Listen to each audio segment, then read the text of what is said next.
Kamusta mga kaibigan? Update ko lamang po kayo sa lagay ng ating panahon. Ngayong hapon po ito ng Martes, no?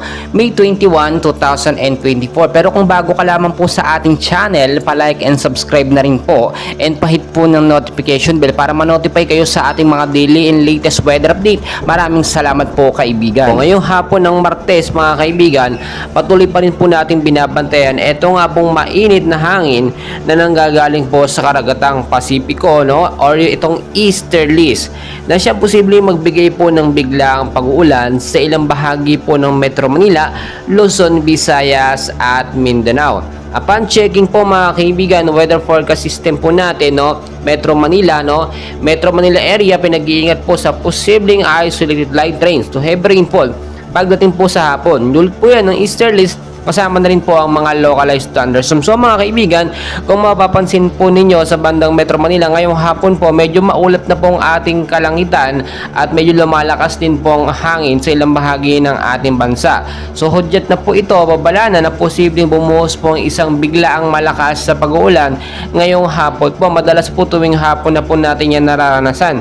At kung makikita nyo po sa ating pinaka-live radar, meron po tayong dalawang binabantayan, no, na cloud cluster or kumpol ng kaulapan. Sa labas po ito ng Philippine Area of Responsibility, but as of now wala pa naman po itong direktang epekto, no, sa ating bansang Pilipinas. Pero hindi po natin inaalis yung posibilidad na ito po mga cloud cluster na ito, no, ay mabuo po bilang isang active low pressure area hanggang sa maging isang ganap nga po na bagyo. So as of now, kahit wala namang bagyo nakapasok, may minomonitor tayo.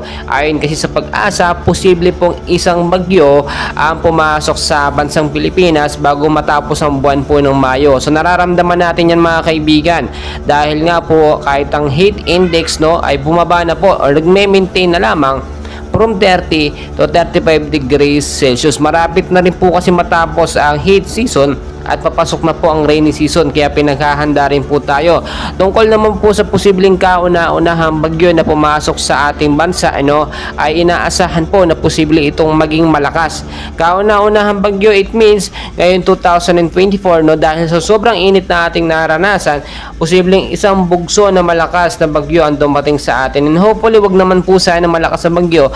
Ang gusto lang po natin ay magkaroon ng pag-uulan, no, maibsan yung init na ating nararanasan. Sa ilang bahagi po ng ating bansa mga kaibigan, no, hindi pa rin sila nakakaranas ng pag-ulan. Pero sa Metro Manila, madalas, no, last week lamang nakaranas tayo ng biglaang buhos ng isang malakas sa pag-ulan, ganyan sa ilang bahagi ng Luzon, Visayas at Mindanao. Kaya naman kung nag-aasam po kayo ng biglaang pag-ulan, no, ay hindi po lahat ng area ng Pilipinas, no, nakakaranas niyan.